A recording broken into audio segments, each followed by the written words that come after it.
मुख्यमंत्री पुष्कर सिंह धामी ने बजट की तारीफ की है। उन्होंने इस बजट को भारत की नींव मजबूत करने वाला बजट बताया है। उन्होंने कहा कि ये बजट सच्चे मायने में अमृतकाल का बजट है, क्योंकि इसमें समाज के हर वर्ग का ध्यान रखा गया है। साथ ही सीएम धामी मुफ्त अनाज स्कीम की तारीफ करते हुए भी नजर आए। उन्होंने कहा कि बजट में 1 साल तक सभी प्राथमिकता वाले परिवारों को मुफ्त अनाज की आपूर्ति का फैसला काबिले तारीफ है। सीएम धामी ने कहा कि उन्हें पूरा विश्वास है उत्तराखंड राज्य और प्रदेश के लोगों को बजट का फायदा मिलेगा। इस दौरान सीएम धामी ने बजट में पर्यटन को लेकर की जा रही पहल पर भी बात की।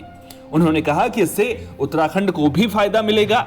वाइब्रेंट विलेज के जरिए सीमावर्ती गांवों के विकास पर फोकस किया जाएगा, जिसका फायदा सीमावर्ती गांवों को मिलेगा। वहीं जनजातीय समूहों की सामाजिक आर्थिक स्थिति सुधारने के लिए PMPVTG विकास मिशन शुरू होने से राज्यों की सक्रिय भागीदारी, सरकारी और सार्वजनिक पार्टनरशिप के साथ मिशन मोड पर पर्यटन को बढ़ावा मिलेगा। क्षेत्रीय हवाई संपर्क में भी सुधार आएगा। उन्होंने बजट को युवाओं, महिलाओं, किसानों, गरीबों और मिडिल क्लास का बजट बताया। नए भारत के सपनों को साकार करने वाला बजट है। इसकी रूपरेखा, इसकी एक कवायद की गई है और अमृतकाल का विजन जो तकनीकी, साइंस एंड टेक्नोलॉजी, ज्ञान आधारित अर्थव्यवस्था का निर्माण करना है, एक मजबूत भारत का निर्माण करना है। इसकी एक मजबूत नींव रखने का काम और ज्ञान आधारित अर्थव्यवस्था का निर्माण करना है। साथ ही बच्चों के लिए भी देश भर में डिजिटल नेशनल लाइब्रेरी बनाए जाने का जो प्रावधान किया गया है वो शहरों और गांव दोनों ही जगह पर होंगे। आर्टिफिशियल इंटेलिजेंस में भारत को बढ़त दिलाने के लिए देश में 3 सेंटर ऑफ एक्सीलेंस भी बनाए जाने का इसमें प्रावधान किया गया है।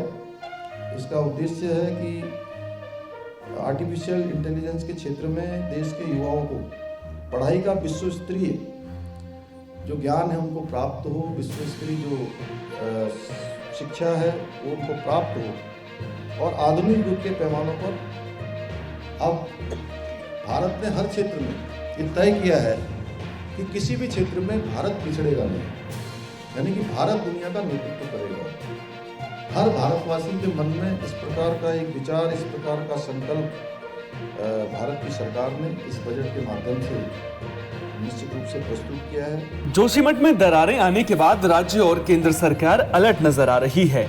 सीएम धामी ने कहा कि केंद्र और राज्य सरकार लगातार जोशीमठ के हालात पर नजर बनाए हुए है। उन्होंने कहा कि उत्तराखंड के जितने भी शहर हिमालयी रीजन में बने हैं, उनकी धारण क्षमता का आकलन किया जा रहा है। अगर उनकी धारण क्षमता पूरी हो गई है तो सरकार इस पर विचार करेगी। सीएम धामी ने कहा कि उत्तराखंड के अंदर इकोलॉजी और इकोनॉमी के समन्वय के साथ विकास पर फोकस किया जा रहा है।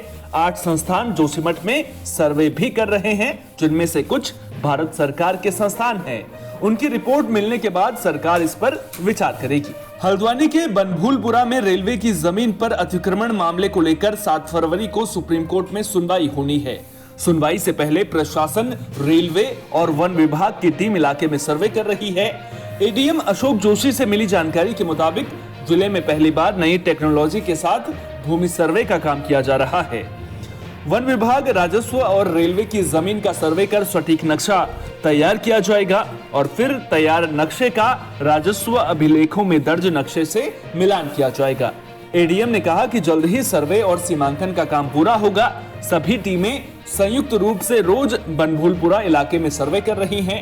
बता दें कि पिछले साल 20 दिसंबर को नैनीताल हाईकोर्ट ने रेलवे के अतिक्रमण को 1 हफ्ते में खाली करने का निर्देश दिया था, जिसके बाद करीब 78 एकड़ में 4563 घरों को तोड़ने का आदेश दिया गया था। लेकिन सुप्रीम कोर्ट ने हाईकोर्ट के आदेश पर स्टे लगा दिया था। अब मामले की सुनवाई 7 फरवरी को होनी है, लिहाजा प्रशासन सर्वे के काम में जुटा है।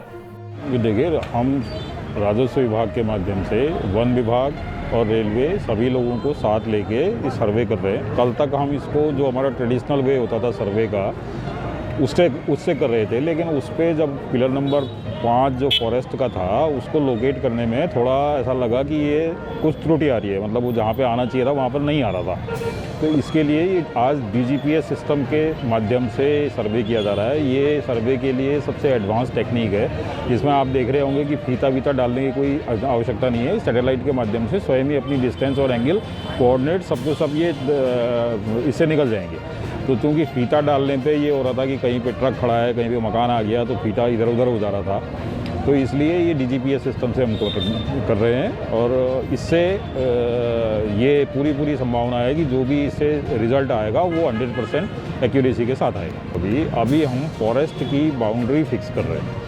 फॉरेस्ट के पिलर जो हमारे मैप पे हैं वो मौके पे कहाँ पे आएंगे ये हम फिक्स कर रहे हैं। जब फॉरेस्ट की बाउंड्री फिक्स होगी तब उसके आधार पर हमारे मैप के अकॉर्डिंग ये आएगा कि कहाँ पर तक रेलवे है, या कितनी ज़मीन रेलवे की है, कितनी ज़मीन स्टेट गवर्नमेंट की है, कितनी नजूल है, ये उसके बाद क्लियर हो पाएगा। तो अभी हमारा पहला काम है फॉरेस्ट की लाइन को डिफाइन करना। तो हमारा काम चूँकि जैसे सुप्रीम कोर्ट ने ये कहा था कि स्टेट गवर्नमेंट को, रेलवे को ये अपना पता रहना चाहिए कि भाई आपकी कितनी ज़मीन है और कहाँ पर है, तो उसके लिए ये कार्रवाई हो रही है। और चूँकि सबसे पहले फॉरेस्ट है, फॉरेस्ट के बाद रेलवे है, और रेलवे के बाद फिर स्टेट गवर्नमेंट की ज़मीन है, तो उसको फिर जब ये बाउंड्री हमारी फॉरेस्ट की फिक्स हो जाएगी तो उसको हम कैलकुलेट कर सकते हैं। उत्तराखंड सरकार के पर्यटन मंत्री सतपाल महाराज पौड़ी पहुंचे।